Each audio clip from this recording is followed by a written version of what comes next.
Like Odysseus returning to Ithaca after the Trojan War, and like my dad coming in from the garden after trimming the hedges, it was a triumphant homecoming for NXT at Full Sail University after Survivor Series. Were we celebrating or were we commiserating by the end of the night? Let's find out together. This is NXT Graded.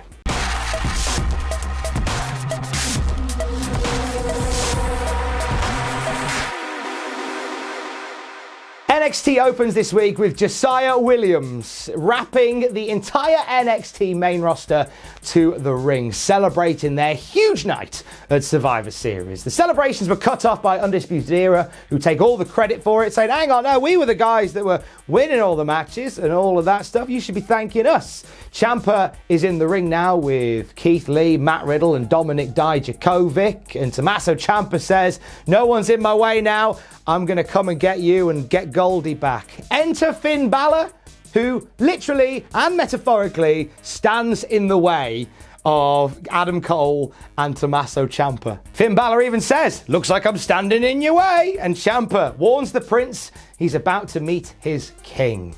So a bit of an awkward pause here. Then Keith Lee takes the microphone and says, hey, Ciampa, I have no doubt in my mind that you can beat Finn Bálor. But right now, it's about Kyle O'Reilly and Bobby Fish. Get in the ring. We're having a match now. That was how we kick off NXT this week. I'm giving it an A. I thought it was a really strong segment. I feel like there was a tiny bit of a miscommunication between who was talking after Ciampa, and Keith Lee kind of stepped in, felt a tiny bit jumbled, but didn't take away from the wonderful way that we kick off NXT. So it's Keith Lee and Dominik Dijakovic, the Monsters, teaming up to take on the Undisputed Era. Just a few minutes into this match, Keith Lee press slams Bobby Fish to the outside. He gets caught by Kyle O'Reilly, and we go to break. And when we come back, Bobby Fish is nowhere to be found, and there's Roderick Strong wrestling in his trousers and shoes. Very peculiar. So as it's transpired, Bobby Fish got injured as he fell to the outside. Looks like he might have banged his head on the ramp, and it seems like better safe than sorry, they took Bobby Fish away from the match, and Roderick Strong just whipped his top off and got involved in the match. And I want to say fair play to everybody in this match, because this was obviously not part of the plan for tonight. So Roderick Strong enters the match. There's some slow back and forth as we figure out what's happening next. And then from there, we have an absolute belter of a tag team match with Roderick Strong replacing Bobby Fish. Fair play to the NXT officials who said better safe than sorry, let's get Bobby Fish out of here. And fair play to Roderick Strong, who just seamlessly rolled into that match. And fair play to everybody else who managed to pick this match up and make it incredible. Before we go any deeper into the match, couldn't help but notice during a part of the match where Dominik Dijakovic was getting a bit of a shoe-in, you can hear just about a "Don't you forget about Keith" chant. If that was you, thank you. You've made a 35-year-old man-child incredibly happy with that. Lots of shows of strength for Keith Lee and Dominik Dijakovic in this match. There's one great spot where Dominik Dijakovic goes for a chokeslam on Kyle O'Reilly, who turns it into a triangle choke instead. In comes Roderick Strong to try and chop down the Dijakovic-sized redwood. Kovic grabs him by the throat, and we get a combo sit-out powerbomb chokeslam on the Undisputed Era.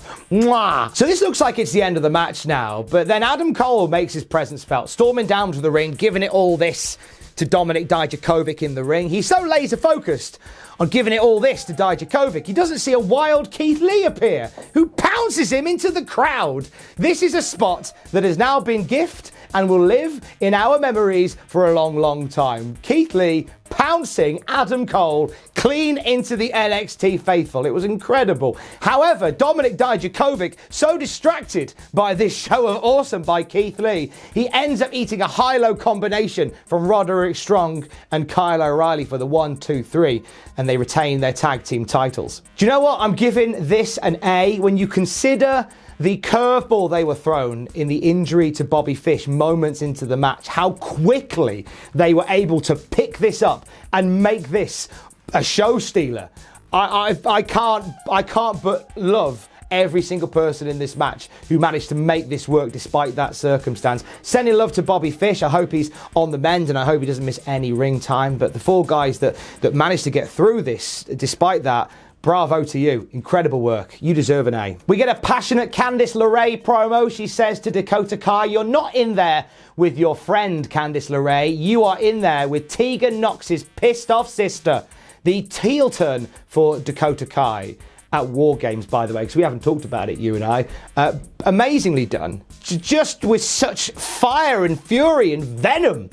Really strong. Dakota Kai has her first outing as a heel later on, and I'm intrigued to see how this goes. Up next, it's Shane Thorne taking on Mansoor. It's good to see Mansoor getting more than 2 wrestling matches a year. He was on 205 Live a few weeks back. Of course, he's had a run out on NXT, whilst you and I have been covering NXT at least. This was a showcase for Mansoor. Early on in the match, though, he goes for a tope out of the ring and gets hit with a backdrop driver by Shane Thorne. The commentators talk up the intensity of Shane Thorne, the desperation of Shane Thorne, because he hasn't picked up a win in NXT for quite some time, and he's really desperate to get back in there. That is how you make something like a losing streak feel important. Like, he's not being jobbed out. Like, he's going in there and he's being competitive, but he's just not getting it done. It's a good back and forth with these two that finally ends when Mansoor eventually hits that tope to the outside, and then a gorgeous springboard neckbreaker into the ring for the 1-2-3. Big old win for Mansoor. Giving this a B, a short, sharp affair. Thought Mansoor looked strong in there as well. I hope now they're going to make a decision on whether they're going to roll with Mansoor or not. It certainly seems like it from this match. And again, Shane Thorne looked strong in defeat, and the commentators sort of helped to fill in the blanks a little bit about like the importance of Shane Thorne getting back into winning ways. Before we go any further, obviously Mauro Ranallo is not on commentary this week for NXT, and we send our love to Mauro. Hope he's back next week. Tom Phillips did a great job standing in. There was nothing that Tom did that was particularly offensive or shocking or out of place. Tom Phillips is an excellent broadcaster in his own right, though, so that's probably why. But I did miss the dulcet tones of Mauro this week. Hope to see you next week, sir. Candice LeRae versus Dakota Kai now. We've got new aggressive heel music for Dakota Kai. And what is this? She is bringing out with her the knee brace of Tegan Nox, carrying it like some sort of trophy kill, which is a really nice touch to Dakota Kai's new persona. She gets quickly dominated by Candice LeRae. Kai is desperately trying to get away from the match. When Kai finally gets into the match through shenanigans, she is brutal. New move in her arsenal. She still does the kick where she's on the outside and her opponent's in the ring, but now she ties their arms back behind the ropes. So they are literally just trapped there and they can't get their hands up. Just a tiny little adjustment that has made a move from Dakota Kai look all the more like aggressive, which I really like. Kai goes to the top rope. Candice LeRae stops her and it looks like she's going for a powerbomb. Dakota Kai reaches across the turnbuckle for the knee brace of Tegan Nox that she has left on the side turnbuckle. Looks like she's going to use it as a weapon. I can't tell whether LeRae somehow pushes it out of her hand or whether Dakota Kai just accidentally drops it. Either way, she doesn't get to use it and she eats a powerbomb from Candice LeRae. LeRae goes for a lion salt and misses, eats a chiropractor for a 2 count, but then we see Candice LeRae start to fire back. Kai rolls out of the ring like you know what, she's done with this. As Candice comes flying out of the ring, Dakota Kai grabs the knee brace, just clocks her over the head with the knee brace, and the referee calls for a DQ. Kai is then just throwing Candice LeRae from the barricade to the steps, back in the steps. She's going to use a chair on Candice LeRae until Rhea Ripley comes out. Ripley charges, goes for the boots, and Dakota Kai deflects it by throwing the chair at Ripley's shoe and just legging it out of sight, leaving Ripley to tend to Candice LeRae. Giving this match a B, there was some really good character work in there from both of them, an aggressive side of Candice LeRae in this match, and there's loads to love about a heel Dakota Kai. She's slower, she's more methodical, not Randy Orton slow and methodical, but like a good slow and methodical. She's got the knee brace as this trophy that she's using as a weapon, which is a nice touch as well. Some of her offense has been slightly adapted to be a bit more aggressive. Sometimes, though, I do catch her looking around with like a furrowed brow, like somebody who's trying really hard to look mean. I think because I know like how wonderfully girl next door, beautiful a person Dakota Kai is. Like I just sometimes just see her doing like almost like, I think when you go for angry and you look stroppy, like that. But in general, it's a great start to the heel Dakota Kai years. One thing that cannot be understated is the reaction for Rhea Ripley when she ran out. More on that later. Cameron Grimes walking barefoot along the riverbank now. We're getting a vignette for the master of the cave-in. He's not a bro, he's not a baby. He holds the quickest victory in NXT history, and he's looking to cave in the competition. This was a nice character showpiece for Cameron Grimes, who's already got loads of upside. And I think you just need to flesh out the character a bit more, and this is what this particular segment does. Cruiserweight Championship on the line. Lio Rush defending against Akira Tozawa. We're seeing some wonderful traces of heelness in Lio Rush. That slap across the face of Angel Garza over Survivor Series weekend was highlighted before the match. I'm excited to see this match because the last time these two fought was at Survivor Series in that triple threat to a very disinterested Chicago crowd. Thank you, Full Sail, for being brilliant and loud for this, because they deserved it. Move of the night for me from Akira Tozawa as he hits a German suplex off the apron. I've been a wrestling fan for most of my life. I have seen so many wrestlers attempt to do a German suplex off the apron, like Brock Lesnar and Kurt Angle and the like. I don't think I've ever seen anybody effectively hit one until tonight. Tozawa with a German suplex off the apron that turned Lio Rush inside out. It was amazing. Weird bit in this match where Rush is just nailing Tozawa with kicks and kicks and kicks, and then we see the mouth guard fall out of Akira Tozawa's mouth. Rush goes for the come up, goes to hit it perfectly, but like Tozawa's not in position for it. Like Tozawa's just sort of crumpled up to the one side, and so like Rush rolls through and then they just carry on fighting. I don't know whether that was part of it. That kind of felt like Tozawa got his bell rung a little bit and was out of position, and they just kind of figured it out on the fly. Rush goes for another come up. It's countered with a German suplex from Akira Tozawa. Beautiful. Big senton off the top from Tozawa's, countered with knees, and then he eats two final hours, one from either side of the ring for 1, a 2, a 3, and Lio Rush retains his Cruiserweight Championship. This for me was a B+. Really strong match. I think it was far superior to the match they had at Survivor Series in the triple threat with Kalisto. That's no disrespect to Kalisto, it was just there was something missing from that match. These two working one-on-one worked really well. Some really nice little flavorings of heelness just scattered across Lio Rush, just sometimes in the mannerisms and such. I don't think he's a full-blown heel yet, certainly not, but there's a cocksureness about him that is very much turning him that way, and it's very cool. Xia Li takes on Vanessa Borne next. Xia Li caved in the nose of Aaliyah, so there's your reason for this match happening. It doesn't go particularly long until Shayna Baszler and the Horsewomen make their presence felt. Xia Li then goes, all right, better get this done. Big kick, 1, 2, 3, pins Vanessa Borne like in seconds. As opposed to being distracted and losing, she's like, oh, I think I'm going to need to pay attention to them more than her. Bang, 1, 2, 3, done. Immediately after the bell, Lee is jumped by Shafir and Duke. Shayna Baszler gets in there as well. But for a little while, Xia Li is fighting them all off until they just overpower her, and Shayna Baszler just, boom, kicks her square in the face with that big old knee. Shayna Baszler then gets on the microphone and gives it the big I am about Survivor Series weekend, saying that she was the star of the show. Hit Rhea Ripley's music. Massive ovation from Full Sail. Rhea Ripley slowly stalks her way out to the ring. As she's getting in the ring, Shayna Baszler and the Horsewomen make their exit. Ripley says, I'm sad that you're going because there was something I wanted to say to you face to face, Shayna. Shayna Baszler cautiously gets back on the apron. Rhea reminds Shayna Baszler that for all the big things that she did over the weekend, i.e. defeating Becky Lynch and Bayley in the same match, Rhea Ripley beat her. And Ripley says next time they do it, she wants it to be for the Women's Championship. Shayna Baszler says, hey, it doesn't matter. The result's always the same. If we have a fight, you'll be napping or tapping like they all do. Baszler goes to leave the ring and Ripley invites her to try and make a nap or tap right now. Baszler thinks about it for a second before erring on the side of caution and leaving as the crowd cheer wildly for Rhea Ripley. This whole segment from the start of the Xia Borne match to now, I'm going to give an A.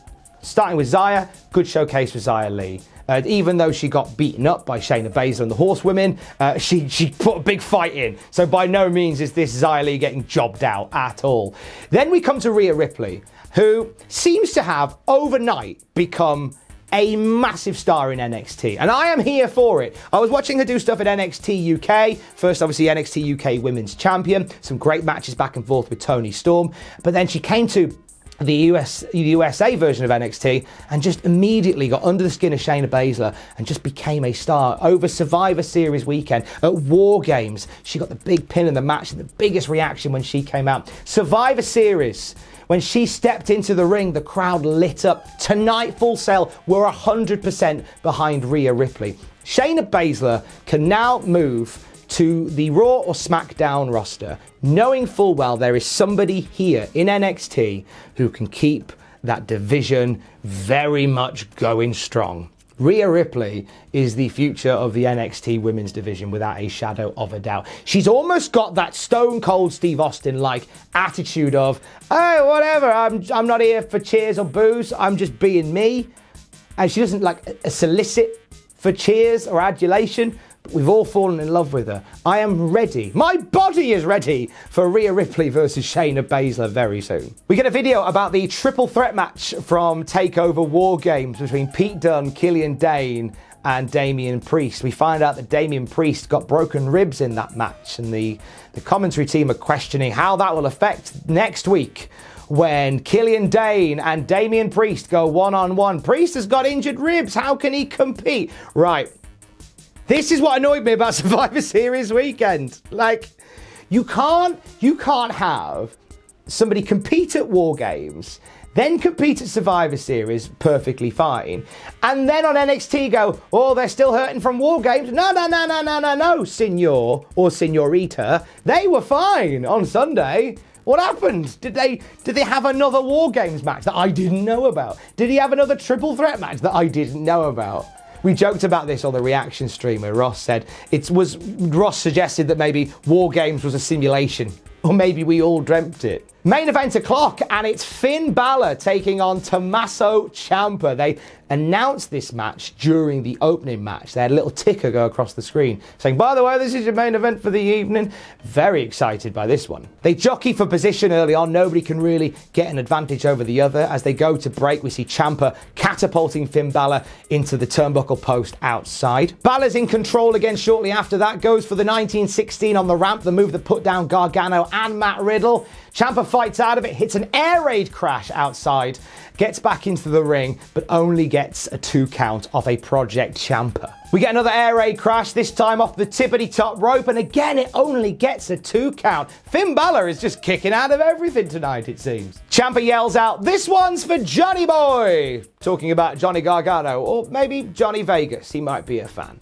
He goes for the fairy tale ending on Finn Bálor. Adam Cole runs out to play distraction, leading Finn Bálor to roll up Ciampa for a 2. Finn Balor's getting visibly frustrated by the fact that he cannot pin Tommaso Ciampa. Grabs the NXT Championship belt that Adam Cole had brought out with him. Goes to hit him, but the ref stops it. Ciampa rolls up Balor for a 2 count only. The belt is in the ring, and Finn Bálor drops Ciampa with a big move onto the ground. But they land on the belt, so Ciampa's head hits the belt. Still only gets a 2 count. Ciampa's starting to roll back into this match, but as he does, he eats a big kick from the outside by Adam Cole into the 1916 by Finn Bálor for the 1, 2, 3. And Bálor wins the match. Adam Cole gets into the ring afterwards, stands next to Finn Bálor. He does the old Adam Cole Undisputed Era pose. Finn Bálor does the guns, and we're thinking, oh, are they aligned? Are they aligned? Oh, wait, no, they're not, because Finn Bálor just Pele kicked Adam Cole's head off. Finn Bálor then leaves the ring, very much an island unto himself as NXT goes off the air. I was torn on this match. I've given it a B-. I don't think it was a bad match. I think it was very, very good. Very, very good. But I feel like they both left a lot in the tank. I asked you on Twitter about this because I wasn't too sure after watching it twice how I felt about it. And you sort of corroborated what I was feeling. Like they didn't want to give away too much of Balor versus Ciampa because that's a money match down the road. So let's just let's give him a little taster, like a little sample platter. This is like your 10-minute preview on a Rude channel of that's a very old reference of Finn Bálor versus Tommaso Ciampa. Just enough to whet your appetite, but not enough to really sink your teeth into. So I'm giving it a B-, and it very much sets up for stuff a bit further down the road. Overall, this week NXT gets a B+. I thought there was lots of good stuff in here. I don't think it was the best NXT we've had since USA started. I'm enjoying the Dakota Kai stuff. I thought the tag team title match, considering what went on at the very early stages, get well soon, Bobby Fish. I thought they assembled something beautiful there. And as I said just a second ago, we've been tantalized with more Balor versus Ciampa, which is very, very good. Love to Mauro Ranallo, as we said earlier on in the video as well. Mauro wasn't here to call this one. Great job for Tom Phillips, but Mauro, we need you back on, mate. We need you shouting Mamma Mia and Holy Bleep and cultural reference here. I love you, Mauro. Come back soon. Love you, bye. Hey, thanks for watching. Don't forget to leave a comment in the comment section down below. You can support us on Patreon by going to patreon.com/Cultaholic. Lastly, don't forget to hit subscribe and join us.